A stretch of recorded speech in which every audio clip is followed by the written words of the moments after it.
was 12 years old in the sixth grade. I threatened to kill a boy. He was a bully, picked on me, picked on girls, wrote on the bathroom wall, said, "I'm going to kill you," put his name, and then I signed my name under that threat.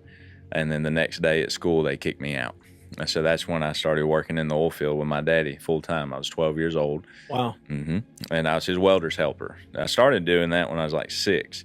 I could roll up a welding truck by the time I was 7. I could operate heavy equipment by the time I was 9. So when I was 12, I had a pretty good idea of what I was doing. Wait, what was the natural progression from like your parents' decision of getting kicked out of school and then let's just send this boy to work that same day?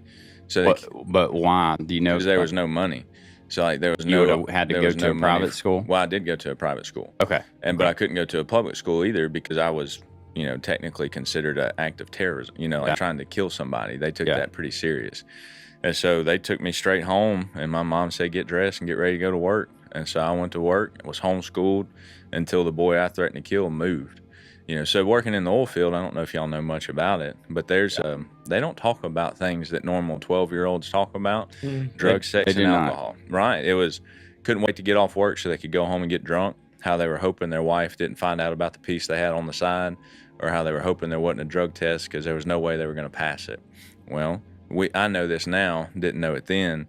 Satan, the enemy, lurks around like a roaring lion, seeking whom he may devour, and uses your surroundings as ways to consume you and to influence you. And so as a 12-year-old boy, all the men I looked up to did drugs, had sex, and got drunk every single night. So that's what I wanted to be. And when I was 13, I got offered my first taste of alcohol, and I took it, and I was an alcoholic by 15.